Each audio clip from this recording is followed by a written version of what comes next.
Beralih ke informasi berikutnya pemirsa, bimbingan teknis yang digelar SSDM Polri menjadi ajang strategis untuk meningkatkan daya saing dan pengetahuan kepolisian ASN Polri dalam rangka persiapan menghadapi Dikbang dan penyusunan aksi perubahan tahun 2025.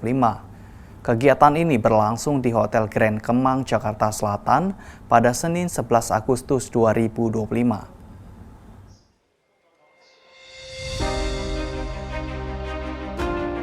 Sebanyak 198 ASN Polri mengikuti BIMTEK baik secara daring maupun luring yang merupakan perwakilan dari Satker Mabes Polri dan Polda jajaran.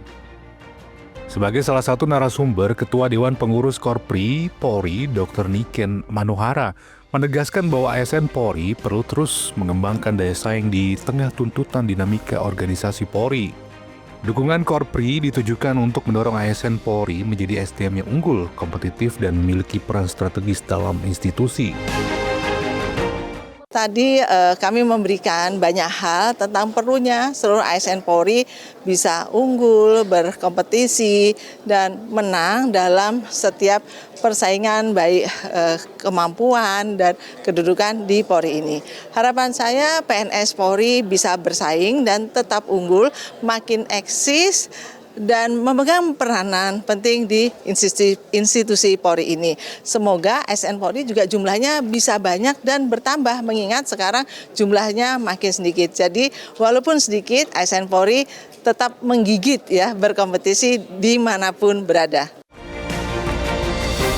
Pada sesi berikutnya, pembekalan materi diberikan oleh AKBP Muhammad Rano Hadianto selaku Kasubag Sisbinkar Rojianstra SSDM Polri.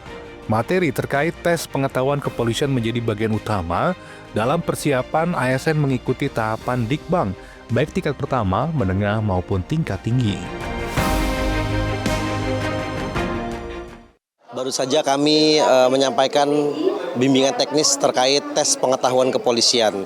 Tes pengetahuan kepolisian ini merupakan salah satu item tes atau baterai tes yang diujikan kepada seluruh anggota Polri yang akan melaksanakan seleksi pendidikan pengembangan, khususnya di pengembangan pertama, menengah, dan pengembangan tinggi. Tes ini bertujuan untuk mengukur kemampuan pengetahuan anggota Polri terhadap ilmu kepolisian, jenis-jenis kepolisian, dan fungsi kepolisian, serta implementasinya pada tugas-tugas kepolisian. Dan pada akhir sosialisasi ini atau BIMTEK ini kami memberikan tryout soal yang pernah diujikan untuk seluruh ASN di Indonesia agar mereka mengetahui pola soal yang akan keluar pada ujian, namun tidak sama sekali kami membocorkan, tapi untuk memberikan pembelajaran bahwa kisi-kisi tersebut bisa dipelajari dan soal tersebutlah soal yang sangat akuntabel dan eligible untuk diuji kepada seluruh personil anggota Polri, baik ASN ataupun anggota Polri tersebut. Menurut Farhan, tes pengetahuan kepolisian ini dirancang untuk mengukur pemahaman ASN terhadap tugas, jenis dan fungsi kepolisian yang relevan dengan peran mereka di lapangan. Dalam BIMTEK ini juga dilaksanakan tryout soal berdasarkan contoh soal yang pernah diujikan secara nasional untuk melatih pola pikir dan kepekaan peserta terhadap materi yang akan dihadapi. Kegiatan BIMTEK ini diharapkan dapat menjadi bagian dari transformasi ASN Polri yang lebih siap, terukur, dan berdampak bagi kemajuan institusi. Melalui sinergi SSDM Polri, Korpri, dan seluruh satker terkait, penguatan SDM Polri dilakukan secara terarah dan berkelanjutan. Dari Jakarta, Aisyah Barsyah, Andi Putra melaporkan untuk Polri TV.